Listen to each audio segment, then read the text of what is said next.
What advice would you give to young investors who are new to investing finances and it's brand new to them? This is so tough, Mo. As you know, we have so many different opinions in Blossom. Some say read books. For me, it's like you don't really have to anymore in just because of this digital age. You can read books if you want to really dive into learning how to stock pick, I guess. But videos such as like the Ben Felix videos and Justin Bender, I think really in today's current climate of content, I would say just find content that certified advisors are making, whether it's podcasts or videos or websites. So that's why I said Canadian Portfolio Manager by Justin Bender is one, Canadian Couch Potato is one, and the Ben Felix videos and the Rational Reminder podcast. And there's other podcasts as well by certified evidence-based approach of investing. I mean, they're all going to recommend the same thing, but they're also going to talk about something else that are more important beyond stock picking, like TFSA, RSP, RESP, mortgages, should you buy a home or rent, so many other things beyond just picking stocks that are important to your financial life. So I think go with those resources and don't feel like you need to read books unless you are deciding to stock. Start with an all-in-one. They're meant for you as in the complete beginner starting, versus what the dangerous stuff we've seen. It's just people asking the same question, what do you think about my portfolio? And you look at their portfolio and it's exactly the top, like the 8 of the top 10 most popular stocks on Blossom. It's like, okay, you clearly are just mimicking, which is what we tend to do when we don't know where to start. I mean, I've done that in other parts of my life. In Magic the Gathering, we have to bring our own decks. Like we have to configure 60 cards out of hundreds, if not thousands of available cards, and bring that to the tournament. And sometimes those 60, a lot of us tend to copy the pros 60 because we don't know any better. And that's not too dangerous in Magic. But in the finance world, can be completely dangerous. You can get completely destroyed mimicking without understanding. What I learned in sports betting and why it's so hard is, and maybe some of your viewers have dabbled in a bit about it, is when you're betting on websites and the prices you see, they are pretty efficient, like market efficient. Like a player gets injured immediately within maybe not seconds, but minutes, the price will adjust. So you can't really take advantage of that because people either are betting really hard because of that news. And you see that happen all the time. And that's why I understand what market efficiency means. Market efficiency doesn't mean that you're trying to beat just the average investor. The price you're seeing right now for Tesla and everything else, it's basically a lot of market information by some of the richest, maybe hedge funds or richest quant fund people are betting the price or against each other to arrive at that price in real time. And that's why it's fairly efficient. It's not efficient doesn't mean it couldn't have irrationality behind it. It just means that the future prices is sort of unpredictable. It's so unpredictable that you can't have a consistent edge. And what happens in sports betting, what they say is, not they say, I know this for a fact, is that right before the game starts, that's when the price is the most efficient. And even the most professional sports gamblers have a hard time beating that number, like knowing to bet this side or this side right before the game starts. And they judge their models based on the price that is at when the game starts. Like if their model says it's at that price and then the game starts at this price, then they have to they wonder what's wrong with their model. What does the public know? And again, people confuse public with like the average person. No, it's like the richest people putting the sharps, as they would call it, putting the most money, most conviction. They're the ones driving that price. Someone made a good post on Blossom, I forget his name, but you have to have an edge. You have to understand where that edge is coming from, what information. Maybe you do have an insight to the future better than the market. It's possible. I'm leaving the door open. As you know, I'm very, in my posts, and like people who like to talk down index investing. Hey, if you want to stock pick, that's open. I don't, if you accept the risk with that, I'm open to that. I'm really positive to that. So, but for a complete beginner, it's easy to misunderstand how hard and why it's hard to beat the market. You have to really understand the theories behind price efficiency and how it works. That's really what I want to enforce, and that's why you want to do all in one ETF. It's not because I think your abilities suck. It's because you're underestimating how hard it is to beat the market. It's not saying 99% fail is not really enough to convince people. It's like, okay, I could be part of that 1%. They don't understand it's because it's driven by the sharpest people. Like whether it's algorithms, whether it's inside information that they have, there's just people out there that know way more than you. And that's why you're probably going to lose. You touched on some of those resources that you yourself rely on or refer to learn more, to kind of perhaps confirm some of your own learnings and hear from them. You did mention some of those advisors that have content, Ben Felix and others, which is a nice segue. If you were to pick some of your most favorite resources out there that you use more frequently, what would they be related to finances, investing, and any topics related to that? It's funny. I say don't put people on a pedestal, but obviously I really highly regard Ben Felix and the community he's fostered behind with his partner Cameron, who also works at PW Capital, behind that podcast, the Rational Rider podcast. There's a forum there with a lot of passionate people discussing different topics. It's where I got advice. I would say personal advice, but I got some general thoughts from people that were very thoughtful on stuff like, should I lease a car? Should I buy a car? Like even different topics like that. We had there was a guy who wrote a book on leasing versus owning a car, and he was there giving me free advice, like free thoughts of what he thought my situation was. So that's a resource there. Just having a forum, I think that's one of the best ones. And surprisingly, the Personal Finance Canada Reddit forum is very good. Like you'd think Reddit is a place where like, GME, BlackBerry, and all those meme stocks, AMC, but that one is like moderated in such a way where their main thesis of investing is low cost investing, and the moderators will like delete posts that are just like promoting specific things. They're very good about cleaning up on information that is speculative, and I found a lot of good responses there from, surprisingly. So just being able to jump in a community of people that actually do their research and has been worth it. And Blossom is good for conversing and finding possible new connections like me and you, but I found these other places because you're allowed to be more long form, and maybe one day Blossom is that way, but for me, like, Blossom is more of a quick Twitter thing. It takes effort to, like, what I do is I actually take the effort of typing my responses on the computer and copying and pasted on my phone, because I have a note app that I use, Google Keep. So it's just like what I write is instantly there, so I can copy and paste. But it's more for like a quick response and stuff like that. But these other resources have helped. So these videos and finding a community of people, and of course, the danger is don't suffer from groupthink.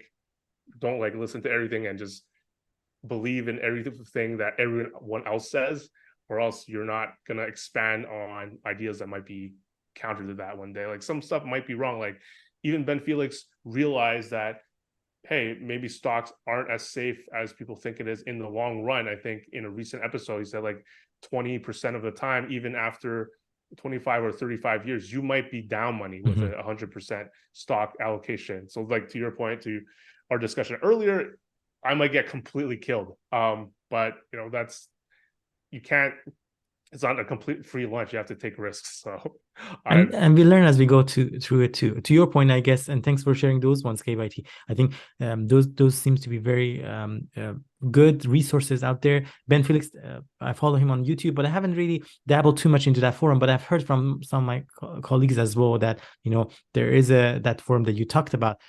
A lot of useful information there. And is that free for anybody to join? Pretty much. Yeah, it's free, and there's like been debates over everything you can think of: cryptocurrency, mortgages, stuff like that. So it's beyond.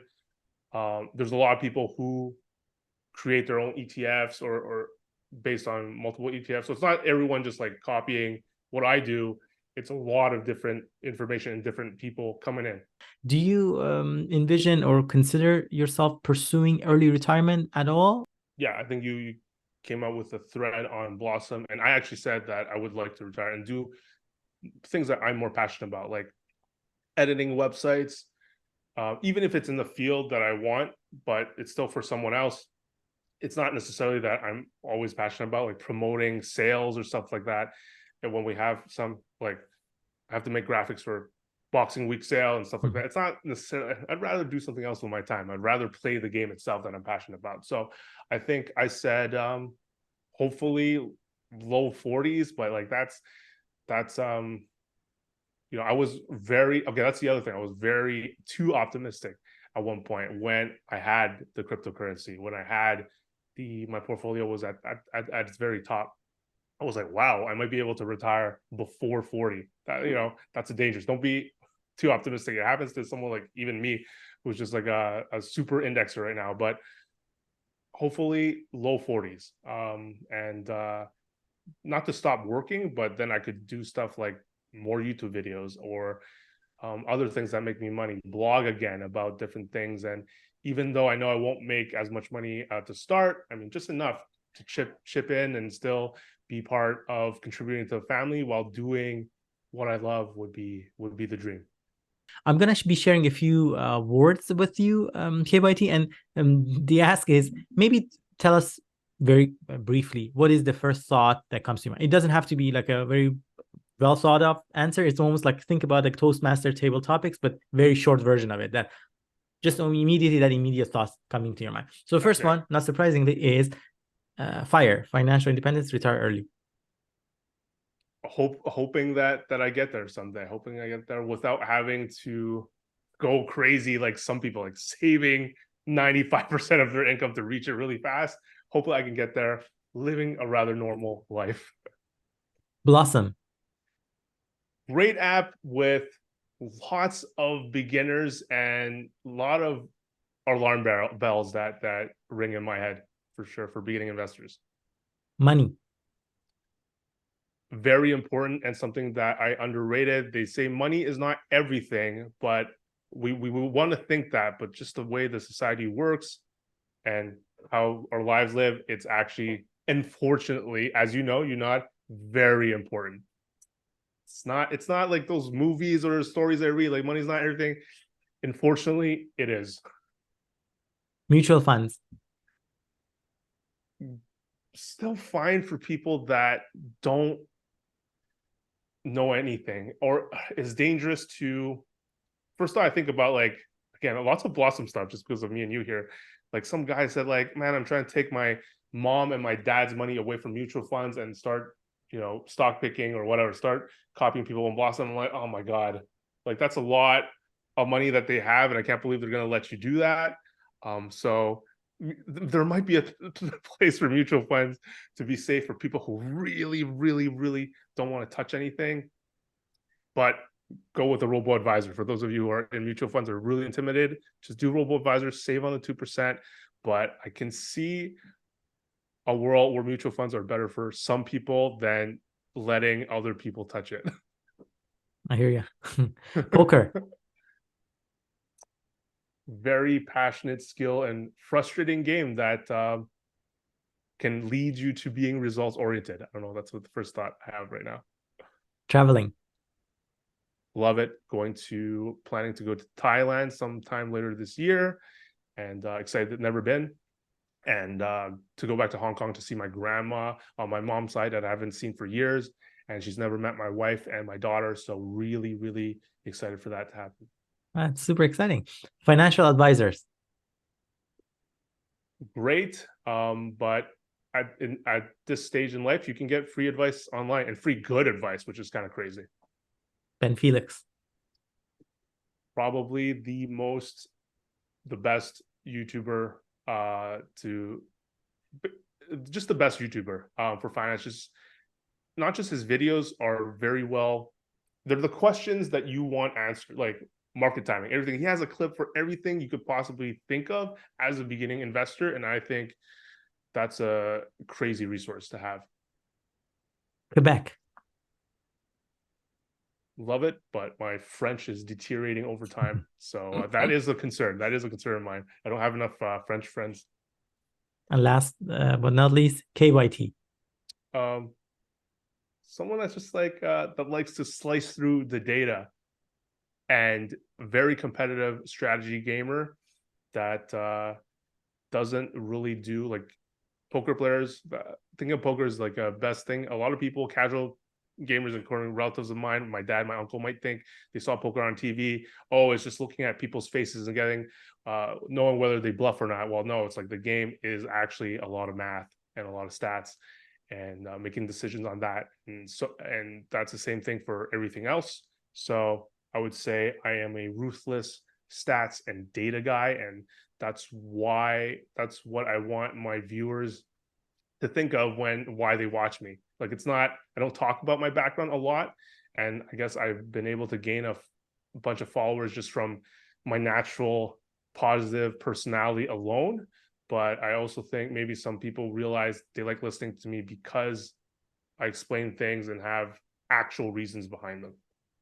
KYT, it's been an absolute blast talking to you. I really admire all your contents, your ability to share your wisdom with the as you said, on Blossom, we have so many beginner investors. And at the end of the day, I think you're always trying to be applying that positive lens and trying to show them an alternative way of going about investing, which I think you and we both seem to believe that it's one of the best ways. You don't have to necessarily make things complex. There's a proven way, simplified way to low-cost index funds, and I love your approach to all-in-one ETFs. Do you have any final words that you would like to share? Anything that I didn't touch on? Anything that you would like to bring up to our audience before we wrap up? No, just that like both of us are the same. Like, we're both positive. Like, we both try to not step on people's toes who are obviously going to promote stock picking, because, as Bradley would say, it's the Blossom app. It's people who came from probably content or YouTubers who are mostly focused on picking stocks or stocks of the month and stuff like that, or passive income investing. This is the stocks I'm looking at this week. It's like, I get that. And me and you are fighting the good fight while being positive about that. Okay, you want to do that? That's fine. I like, and I hope people see that. Whereas, like, I mean, some posts are really dangerous. I've seen one saying like indexing is dangerous. It's one guy wrote, it's like the most dangerous thing to happen to investing in years. It's like, okay, man, like, I don't know.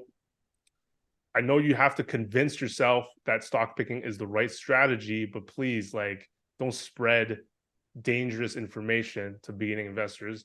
And we've seen them. So they've lost 50% of their portfolio. My friend, on one of my latest videos, I've showed they lost 90% of their Wealthsimple experiment that they wanted to do. Like, don't be that person. That's it. Yeah. No, it's fascinating. I think, and to each their own at the end of the day too, right? And we are trying to, again, we are not trying to necessarily convince everybody, oh, my way is better than how dare you go. No, it's not like that.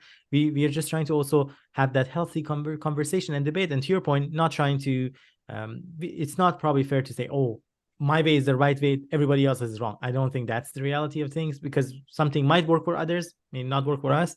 And I think as long as we can make peace with our approach and stay true to that, I think that's what matters at the end of the day. Thank you so much, KYT, for your time. I really appreciate it. I know this is a weekend, so you have some time with your family. Appreciate it. I hope we get to chat again, continue our conversation on Blossom, and have a wonderful rest of your weekend.